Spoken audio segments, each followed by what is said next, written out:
Everyone, today our topic for discussion is British East India Company. So my dear students, as we know that the British East India Company was a trading company of England. It was a trading company of England. It was a joint stock company established for the purpose of trading with the East Indies. Trading with the East Indies. So we see that it was formed for the exploitation of trade with East and Southeast Asia and India. So it was established in 1600 AD by Queen Elizabeth.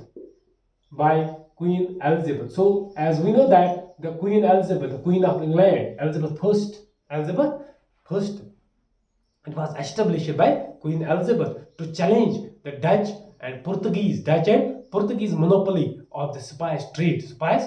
As we know that the Portuguese, we see that trading company and Dutch trading company, they have monopoly. They control the seaborne trade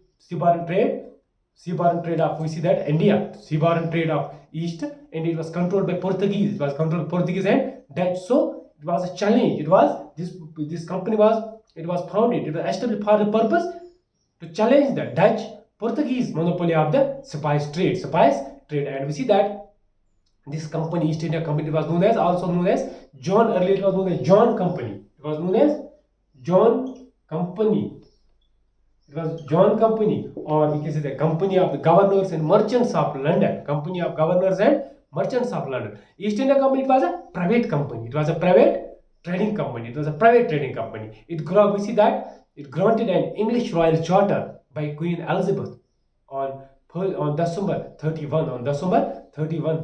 We see that it received royal charter. On 31st December 1600, and we see by Queen Elizabeth. We see that a royal charter, it gives them monopoly for 15 years. Trade to east.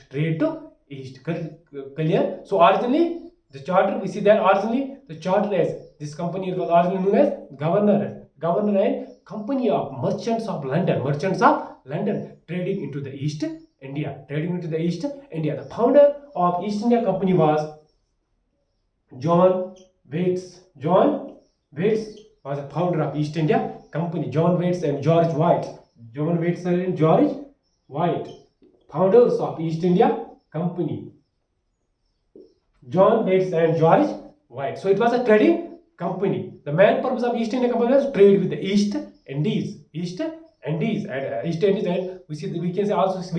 can also say that to trade with East and Southeast Asia and India. So as we know that this East India Company, it came India through sea route, Cape of Good Hope. As we know that this Cape of Good Hope, it was a sea route discovered by whom? It was discovered by a Portuguese explorer, right? Vasco da Gama. Vasco da Gama was a Portuguese explorer and navigator. Vasco da Gama discovered sea route to India. Sea route from Europe to India. This sea route was known as Cape of Good Hope. In 1498 AD, we see that Vasco da Gama, he discovered sea route to India, and he traveling around Africa. He reached India at Calicut. So finally he reached at Calicut, Kerala. So Vasco da Gama, he discovered sea route to India, Cape of Good Hope. So Britishers, they also followed the same route and came India. They also came India through same route. We see that they follow the Cape of Good Hope route and they reached India. So we see that when Vasco da Gama reached India, and we see that with Ibn Majid, along with Ibn Majid, he was with Vasco da Gama. He was with Vasco da Gama when Vasco da Gama discovered sea route to India. So Ibn Majid he's known as the Lion of the Sea. He was an Omani Arab sailor. Ibn Majid. Omani Arab sailor Ibn Majid, the Lion of the Sea, is also known as Lion of the Sea. So Britishers, they follow. We see that the Portuguese were the first. Portuguese were the first to establish colonies in India. Colonies in India, and they were the first. They started trade in India, and they were followed by Dutch. First Portuguese came India. They were followed Portuguese East India Portuguese trading company was followed by Dutch trading company, and finally we see that the Dutch was followed by English, French. All these trading companies of Europe, they came India for the purpose of trade. Because we see that in 1453, we see that the Ottoman Empire of Turkey, they captured Constantinople. Constantinople is presently known as Istanbul. The famous city of Turkey now is known as Istanbul. It was a Constantinople when it was under the control of Ottoman Empire. So it urged the Europeans to search new routes through sea. So that was the reason we see that Vasco da Gama started exploration, and finally he discovered sea route to India, known as Cape of Good Hope. Clear?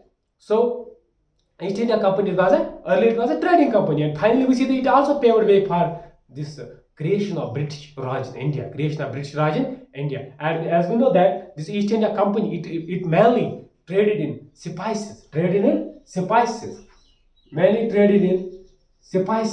cotton, indigo, saltpeter, silk, indigo, cotton, and we see that opium and tea. These were the main trading items. You see that? So East India Company was busy. Trading items were spices, black pepper, because these items, spices, cotton, indigo was used for what? For making dye, and silk and saltpeter. It was used for making bomb. Clear? So we see that opium and tea. These items were highly demanded in European markets at that time. So this was the reason we see that all these European companies, they started the trade of spices. As we know that the Portuguese, they were known as the masters of the sea at that time, because we see that they discovered sea route to India. Clear? All these companies came through Cape of Good Hope to India, and they were asked. We see that the Portuguese government issued them passport known as Carta system. So Carta system, it was a passport. It was a license. A sort of license. Clear? So we see that it was the British East India Company. It was mainly traded in cotton, indigo, dye, silk, salt, peter, opium, and tea. The company voyaged to India. The company's first voyage to India, it was commanded by Sir James Lancaster.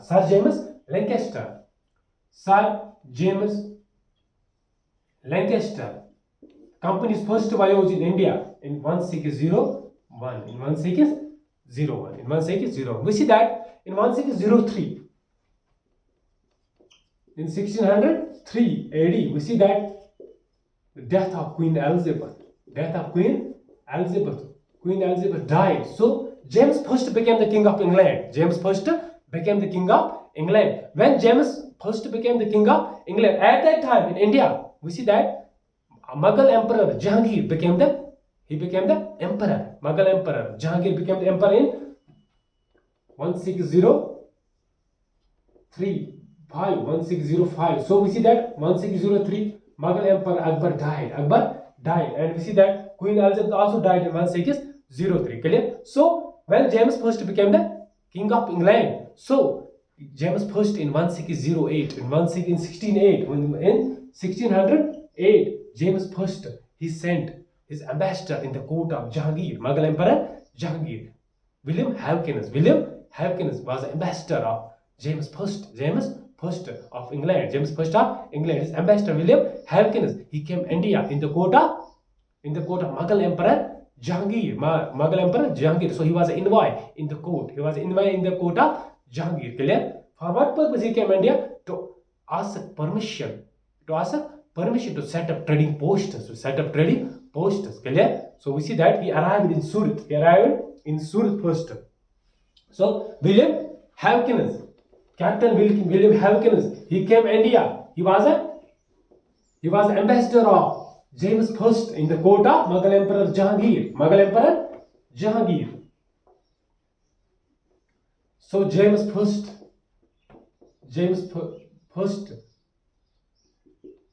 the King of England, he sent ambassador. His ambassador William Hawkins. William Hawkins in the court of William Hawkins in the court of Jahangir. For what purpose? To receive concessions. And to ask, we see that permission, to receive permission to set up trading posts of East India Company. So William Hawkins, he was an ambassador of James I in the court of Mughal Emperor Jahangir. Clear? So we see that in 1610 AD, the first company factory in South India. So we see that the company's first factory, it was set up in South India. We see that at Mesolipatnam, present Andhra Pradesh, along the Coromandel coast. The company generally, we see that the company generating huge profits from its trade. As we know that in 1612, another ambassador of James I, Thomas Rao. So Thomas Rao, he came India. He was ambassador of James I, England. James I, King of England. He sent in 1612. He sent his another ambassador in the court of Jahangir. In the court of Jahangir was known as Thomas Rao. Thomas Rao was an ambassador of ambassador of Jahangir in the court. Ambassador of James I of England in the court of Jahangir. In the court of Jahangir, he got permission to set up factories in Surat. We see that he got permission to set up factories in Surat and some other areas for the company. Clear? So we see that slowly the company, they dominated other European players and established trading posts in. We see that first in Surat. Trading post in Surat in 1619. Madras, Mumbai, 1639. Bombay, 1639, and we see that Bombay 1680, and Calcutta, clear? Calcutta 1690. So we see that the all European companies, we see that many European companies at that time, they were trading with India. So Britishers, they dominated these players. They dominated their players with the passage of time, and they started their domination. They start their monopoly, their control. They start their control over trade. Clear? So the first factory, it was set up. The first factory in Bengal. We see that first factory. The East India Company set up their first factory in Bengal on the banks of river Hooghly. In 1651. In 1651, British, this East India Company, they set up their first factory on the banks of river Hooghly in Bengal. The company, we see that they pursued the Mughal Emperor Aurangzeb. As we know that Aurangzeb was the last great ruler of Mughal Empire. The last great ruler of Mughal Empire was Aurangzeb. So we see that Aurangzeb started their rule in India from 1658 to 1707. So the British, this East India Company, they pursued Mughal Emperor Aurangzeb to issue a farman granting the company the right to trade duty free. So we see that Aurangzeb, he granted permit the British East India Company we see that duty free trade.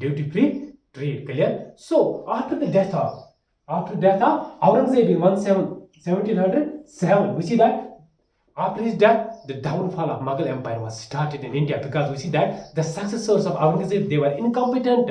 They were not in a position to control such a great and mighty empire of Mughals.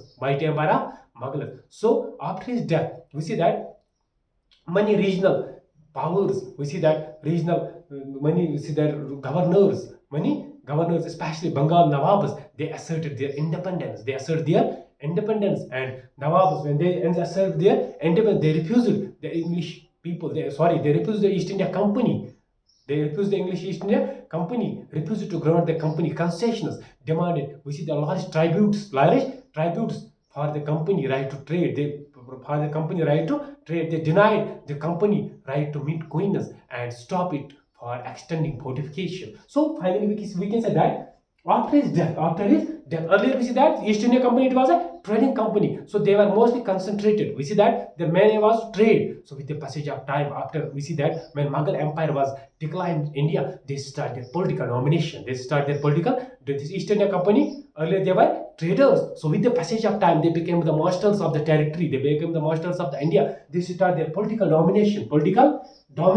So political domination. They started imperialism in India. Imperialism, as we know that imperialism simply means when a powerful country controls them. When start the political domination of the weak country. So political domination of a weak country. When a powerful country politically dominate the weak country. So Britishers, they came in India for the purpose of trade. In 18th century, mid 18th century, they started their rule.